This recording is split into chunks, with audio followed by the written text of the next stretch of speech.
Tonight is an event where you'll hear from different women from all walks of life who will share their stories of why they vote.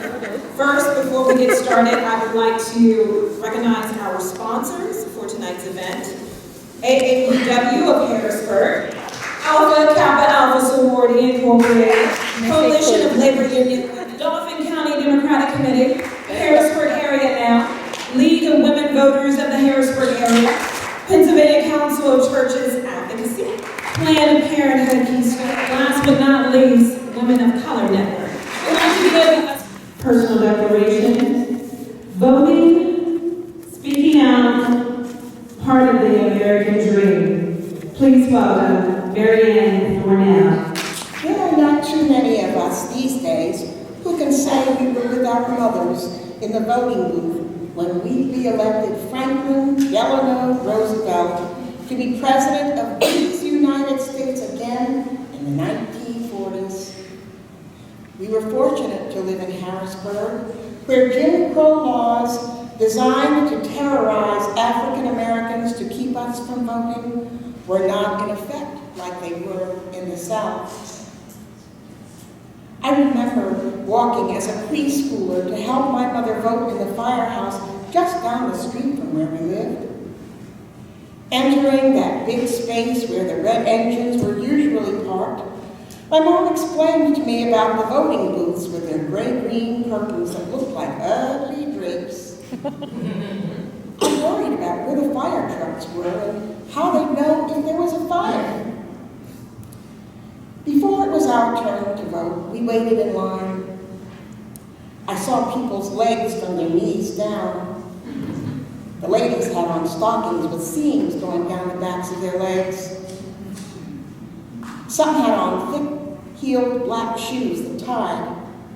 They weren't like my mother's pumps that clicked as we walked down the street. The only people wearing pants were men. Ladies did not wear pants back then. Looking around, everybody was old like my mother. Teenagers were not allowed to vote. That would come much later. When it was our turn, I remember the whooshing sound of those drapes closing behind us in a space a little bigger than a telephone booth.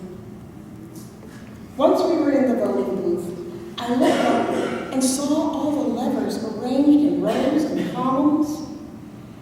Then I began to worry about how I would know how to vote when I got to be old. I hadn't learned how to read yet, and I was sure I'd never be tall enough to reach those levers. As I grew older, I learned that voting was more than entering a too tight space and pulling levers to pick your candidate. Always men back then.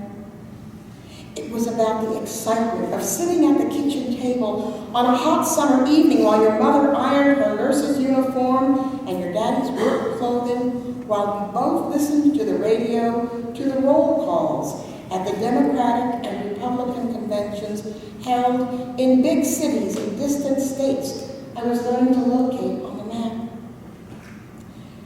It was learning the voices of well-known radio commentators like Robert Trout and Edward R. Murrow, as they informed us in measured tones of the goings-on at the conventions. There was so much noise that it was louder than the Pennsylvania Farm Show up on McClay Street. It was learning that it was more than being Democrat or Republican.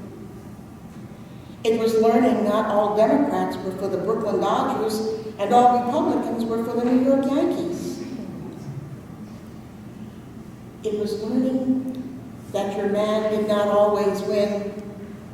It was learning that one reason your man did not always win was because some people who looked like you were legally not allowed to vote in America, the land of the free and the home of the brave. That when Kate Smith sang "God Bless America," the America she sang about was not the same America that Langston Hughes talked about in his poem, "Let America be America again. That the original U.S. Constitution stated black men were only 3/5 of a person, and that it took not only a civil war, but 3 constitutional amendments after the Civil War, plus a Civil Rights Act in the 1960s, so people who look like me could be able to vote for the first time. People like Miss Jane Pittman, Fannie Lou Hamer. Nowadays, radio and television commentators say words and phrases that, as informed citizens, we must know the meanings of.